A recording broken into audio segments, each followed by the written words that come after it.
25 साल बाद जहां भारत ने पाकिस्तान को पीछे छोड़ दिया, लेकिन सवाल ये है कि क्या भारत की बादशाहत बनी रहेगी। जिन्ना के देश का बड़ा ही खतरनाक प्लान भी है, जानेंगे क्या चल रहा है। तो वहीं दूसरी तरफ आखिरकार चाइना ने अपने लोगों को क्यों कहा कि भारत के बॉर्डर के पास मत जाना। जियोपॉलिटिक्स में बहुत कुछ चल रहा है, जानने को मिलेगा बहुत कुछ। आइए जानते हैं इन खबरों को विस्तार से। भारत ने 25 साल में पहली बार परमाणु हथियारों के मामले में पाकिस्तान को पीछे कर दिया है। स्वीडन की नामचीन संस्था सिप्री की ताजा रिपोर्ट के मुताबिक भारत के पास अब 172 परमाणु बम है, वहीं पाकिस्तान के पास 170 है। सिप्री की रिपोर्ट में यह भी कहा गया कि चीन ने पहली बार अपने परमाणु बमों को ऑपरेशनल हाई अलर्ट पर कर दिया है। इस रिपोर्ट में कहा गया कि भारत ने साल 2023 में अपने परमाणु हथियारों के जखीरे को 8 की संख्या में बढ़ाया है।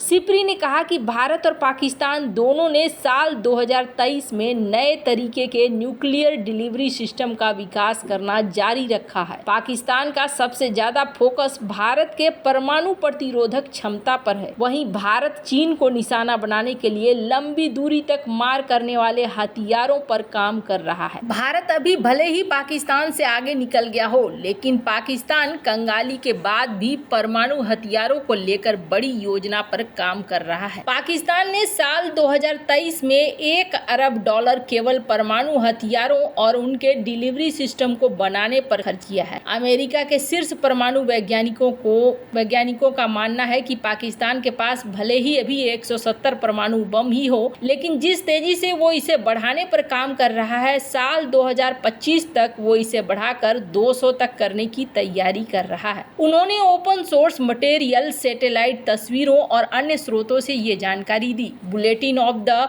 एटॉमिक साइंटिस्ट की साल 2023 में आई रिपोर्ट में अमेरिकी परमाणु वैज्ञानिकों ने पाकिस्तान को लेकर बड़ी चेतावनी दी। अमेरिकी वैज्ञानिकों ने कहा था कि हमारा आकलन है पाकिस्तान के पास अब 170 परमाणु बमों का जखीरा है। अमेरिका की डिफेंस इंटेलिजेंस एजेंसी का साल 1999 में अनुमान था कि पाकिस्तान के पास साल 2020 तक 60 से 80 परमाणु बम होंगे, लेकिन तब से लेकर अब तक नई हथियार प्रणालियों को शामिल किया गया है, जिससे अब परमाणु बमों का आंकड़ा बढ़ गया है। फेडरेशन ऑफ अमेरिकन साइंटिस्ट ने कहा है कि हमारा ये आकलन अनिश्चितता पर आधारित है, क्योंकि पाकिस्तान या अन्य देशों ने परमाणु हथियारों को लेकर इस सूचना को प्रकाशित नहीं किया है। न्यूक्लियर नोटबुक के नाम से आई ये रिपोर्ट कहा गया है कि पाकिस्तान परमाणु बमों को दागने के लिए कई नई डिलीवरी सिस्टम को बना रहा है। पाकिस्तान के पास 4 प्लूटोनियम प्रोडक्शन रिएक्टर्स हैं और वो अपने यूरेनियम संवर्धन इंफ्रास्ट्रक्चर का विस्तार कर रहा है। इससे आने वाले कई सालों तक पाकिस्तान का परमाणु जखीरा तेजी से बढ़ता रहेगा। वैज्ञानिकों ने कहा कि पाकिस्तान के परमाणु बमों की संख्या में ये बढ़ोतरी कई फैक्टर पर निर्भर करेगी। इसमें पाकिस्तान परमाणु बम लॉन्च करने वाले लॉन्चर को तैनात करने की योजना बना रहा है, उसकी परमाणु रणनीति किस दिशा में आगे बढ़ती है और भारत अपनी परमाणु ताकत को किस तरह से बढ़ाता है, वो दोनों ही चीजें होंगी देखने वाली। अमेरिकी वैज्ञानिकों ने कहा है कि हमारा अनुमान है कि पाकिस्तान का परमाणु जखीरा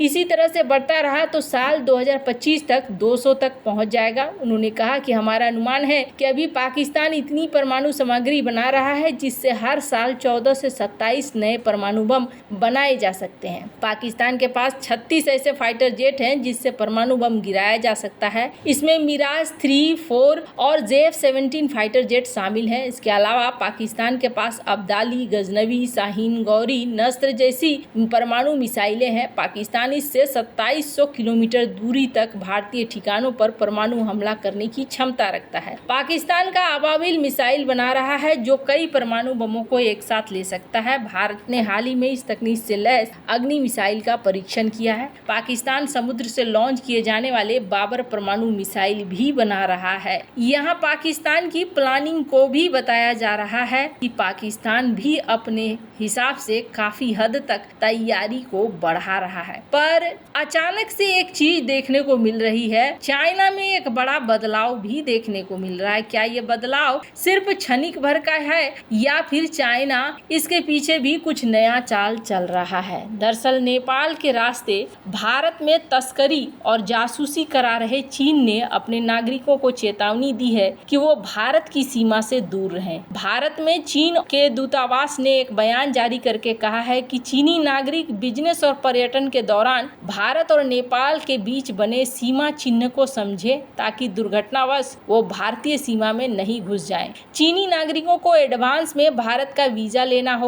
इसके बाद भारतीय अधिकारियों ने पासपोर्ट और वीजा की जांच कराने के बाद ही चीनी नागरिक भारत में सीमा चेक पॉइंट के जरिए प्रवेश करें, ये भी बात कही है। चीन ने अपने नागरिकों को ये चेतावनी ऐसे समय में दी है जब एक दिन पहले ही नेपाल पुलिस ने एक चीनी नागरिक को सोने की तस्करी के आरोप में अरेस्ट किया है। इस चीनी नागरिक को राजधानी काठमांडू से अरेस्ट किया गया। इस चीनी नागरिक की पहचान सेराब ग्याल्मो उर्फ सोनम गुरुंग के रूप में हुई। नेपाल पुलिस के केंद्रीय जांच ब्यूरो ने बुध तीनों से सोनम को 6 किलो सोना के साथ अरेस्ट किया। उसके पास से 48 लाख रुपए कैश भी बरामद हुए हैं। नेपाल पुलिस ने इस चीनी नागरिक के पास से 3 मोबाइल फोन, एक नेपाली नागरिकता का दस्तावेज भी बरामद किया। पुलिस ने बताया कि सोनम का संबंध नेपाल में सोने की बहुत बड़ी तस्करी से भी है। सोना 60 किलो 700 ग्राम सोना जुलाई 2023 में भी पकड़ा गया था। इसे चीन से नेपाल पहुंचाया गया था। दरअसल भारत एक बड़ा बाजार है और नेपाल के रास्ते चीनी तस्कर अवैध रूप से सोना पहुंचाते रहते हैं।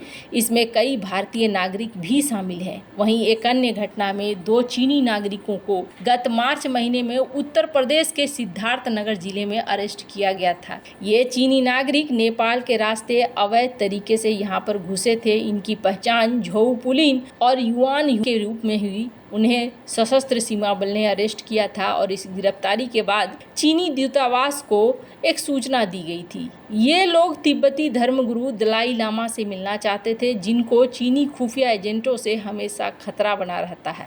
वे बेंगलुरु की भी यात्रा करना चाहते थे। आपको बता दें, चीनी खुफिया एजेंसी अक्सर ऐसे अवैध तरीके से अपने एजेंटों को भारतीय इलाके में भेजती रहती है और पकड़े जाने पर उन्हें आम नागरिक करार देती है। ये चीनी नागरिक भारतीय सैन्य ठिकानों की भी जासूसी करते हैं। कई चीनी अवैध रूप से भारत में लोन भी बांट रहे हैं। चाइना और भारत के बीच में गतिविधियां अभी एक अलग ही लेवल पर देखने को मिल रही हैं। हालांकि ये तो खैर छोटे लेवल की बात है, पर चाइना G7 के ऊपर भी भड़का है और इन्होंने आरोप लगाया है कि आपने इस मीटिंग में सिर्फ हमारी आलोचना ही की है। चीन ने इटली में हुए G7 शिखर सम्मेलन की आलोचना की है। चीनी विदेश मंत्रालय के प्रवक्ता लिन जियान ने 7 देशों पर चीन से संबंधित मुद्दों का इस्तेमाल कर चीन को ही बदनाम करने का आरोप लगाया है। लिन जियान ने कहा कि G7 सम्मेलन में नेताओं ने चीन से संबंधित मुद्दों का इस्तेमाल ड्रैगन की निंदा करने और उस पर हमला करने के लिए किया।